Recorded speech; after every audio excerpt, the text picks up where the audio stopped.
Para compreender a magnitude do Planeta dos Macacos, de 1968, é preciso a gente mergulhar no contexto dos meados ali dos anos 60, uma era onde o mundo vivia sob a tensão constante da Guerra Fria e a ficção científica no cinema era limitada a monstros de borracha e naves de papelão.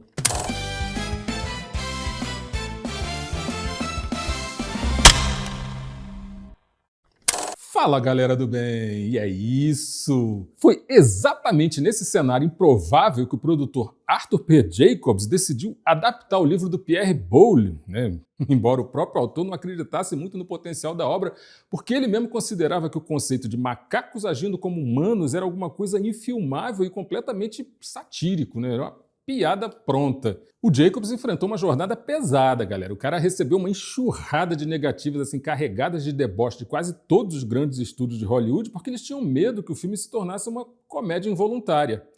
E aí, para provar o contrário, o produtor investiu 5 mil doletas do próprio bolso num teste de maquiagem e acabou mostrando que a tecnologia da época podia trazer realismo para a trama. E aí, quando a 20th Century Fox finalmente aceitou o risco, trouxeram o Rod Serling, né, que era o gênio por trás do The Twilight Zone, para assinar esse roteiro e garantiu que aquela atmosfera de desolação e mistério, né, virasse realidade. E aí, com um orçamento de 5,8 milhões de doletas, uma fortuna que acabou salvando a Fox da falência depois do prejuízo de Cleópatra, o projeto ganhou força, né, com a entrada do Charlton Heston e aconteceu. E foi o próprio ator quem sugeriu o diretor Franklin J. Schaffner, né, já de olho no estilo visual épico, né, que era característico dele. Só que com todas as limitações orçamentárias, o roteiro acabou precisando ser adaptado. A sociedade tecnológica dos macacos, né, do livro, por exemplo, deu lugar a uma civilização rústica, para não dizer tosca, né, e bastante primitiva, né, no filme, enquanto o Jacobs mantinha uma Bíblia rigorosa ali em cima da mesa para garantir que aquele mundo fosse levado para, né, as telas de uma maneira séria. O sucesso estético dessa obra ele se deve muito ao John Chambers, que é um maquiador super habilidoso, né, com próteses ali principalmente, que acumulou experiência criando disfarces reais para a CIA durante a Guerra Fria. Quase $1 milhão do orçamento foi colocado só nas próteses de látex, para vocês terem uma ideia. O Chambers ele desenvolveu uma técnica inovadora de espuma de látex que deixava a pele dos atores respirar e as expressões também aparecerem. Só que o cotidiano no set era um perrengue só. Para vocês terem uma ideia, foram criadas estações de alimentação com espelhos para que os figurantes pudessem comer sem deslocar as próteses, porque o processo de aplicação dela durava de 3 a 5 horas por dia, era um peso assim, absurdo. E uma vez prontos, os atores só bebiam por canudinho e usavam suportes assim, enormes para fumar sem botar fogo ali na coisa toda, era impressionante. As orelhas, por exemplo, das máscaras, elas foram projetadas para ventilar o calor e ocultar as orelhas humanas. E o Chamber ele acabou priorizando os atores de teatro exatamente por causa da linguagem corporal expressiva que eles já tinham, né, por natureza. Um trampo federal, galera, mas que rendeu para ele um Oscar honorário, né, visto que a categoria de maquiagem ainda não existia oficialmente na academia nessa época. As filmagens no Arizona, né, e em Utah também, trouxeram novos desafios porque rolava um calor de 40 graus naquele lugar. E aí, por causa do suor acumulado debaixo do látex, a pele dos atores virava um tapete de irritação. Haja hipoglós para resolver o sufoco da galera, vocês não têm noção. Ironicamente, o Charlton Heston gravou o início da série, né, o início do filme, com uma gripe assim, gigantesca. E isso acabou dando para o personagem uma voz rouca, desesperada, que acabou, né, sendo o ideal para o papel. O resto ele também quebrou alguns paradigmas, aparecendo peladão na sequência de captura, o que era algo muito raro para grandes astros, né, principalmente naquela época. Já nos bastidores, né, rolou um fenômeno psicológico bem curioso. Durante as pausas, os figurantes eles involuntariamente se segregavam. Era gorila sentado com gorila, chimpanzé sentado com chimpanzé. Era a verdadeira divisão das castas do jeitinho que estava no roteiro. Coisa curiosa, né, e inesperada. Momento fofoca. A Linda Harrison, que vivia a personagem Nova, era protegida, né, digamos assim, do Richard Zanuck, que era o chefão da Fox. E o papel do Dr. Zaius ele foi assumido pelo Maurice Evans, também conhecido como o pai da feiticeira, né, depois da desistência do Edward Robinson, que não aguentou o processo de maquiagem, que realmente era pesado. Já a Kim Hunter, né, que fez a doutora Zira, ela precisava de Valium para lidar com a claustrofobia por conta das próteses, ou seja, ela só filmava dopada. A estrutura social do filme servia como uma crítica ferrenha, sabe, dividindo os macacos em gorilas, né, representando a força, orangotangos, ditando a lei, a religião e tal, e os chimpanzés, que eram os intelectuais.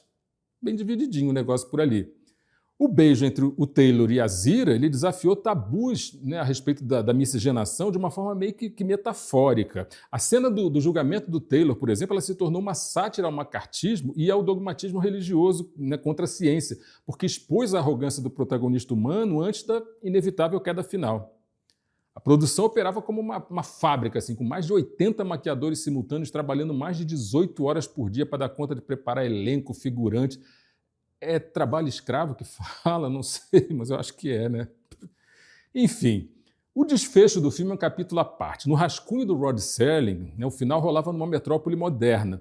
Mas a ideia da Estátua da Liberdade foi um estalo de genialidade tão grande da produção e executada com uma pintura mate fenomenal, assim, foi um troço absurdo. E uma estrutura física também parcial, em escala real e tal, enfim.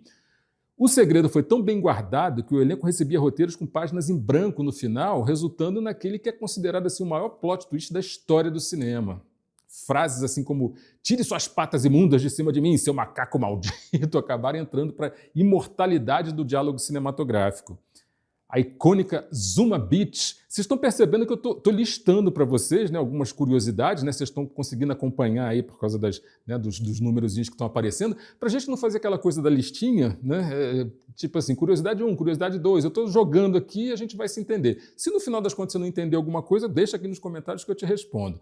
Voltando, a gente estava falando da Zuma Beach. Exatamente, aquela icônica praia lá na Califórnia, né, onde o filme termina, ela acabou se tornando um ponto de peregrinação para os fãs, e não era para menos, né? A obra ressoa com um aviso sobre a autodestruição humana e a corrida armamentista, potencializado, claro, pela trilha sonora super vanguardista do Jerry Goldsmith, né, que usou bacias de metal, instrumentos sem boquilha, tudo isso para criar aquele som desconfortável.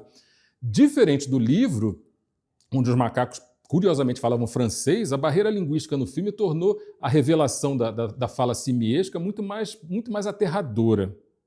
A arrecadação, galera, de 33 milhões de dólares só nos Estados Unidos acabou dando origem a franquias modernas com sequências, séries, desenhos, ou seja, aquilo que ninguém acreditava acabou virando um sucesso assim, fenomenal. O visual alienígena do deserto ele foi potencializado pelo uso de lentes Panavision, e tudo isso aí garantiu, né, indicações ao Oscar de figurino e de trilha sonora. Rod McDowall se tornou o rosto da saga, participando de quase todas as continuações. O cara batia cartão ali, série após série, continuação após continuação.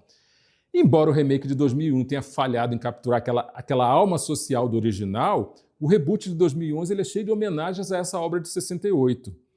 Em 2001, o filme foi incluído no Registro Nacional de Filmes por causa da relevância histórica. E apesar de um erro clássico ali de continuidade na Maré da Praia, O Planeta dos Macacos, de 1968, permanece sendo um dos filmes mais relevantes da história do cinema mundial.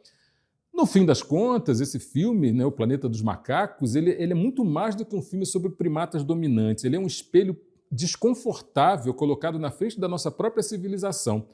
A imagem da Estátua da Liberdade enterrada na areia não foi só o maior plot twist do cinema, mas foi um aviso profético que ainda ressoa na gente. O progresso sem sabedoria é o caminho mais rápido para a nossa própria extinção. A gente tem que ficar muito ligado. 50 fatos e quase 60 anos depois, a gente percebe que o gênio do Arthur Jacobs, o rosto do Charlton Heston e a arte do John Chambers criaram um mito moderno. Eles mostraram para a gente que, independentemente de quem detém o poder ou de quão avançada seja a nossa tecnologia, o maior perigo para a humanidade nunca veio das estrelas ou de uma outra espécie e tal. O maior inimigo do homem sempre esteve e sempre estará refletido no espelho. E a gente se vê no próximo set.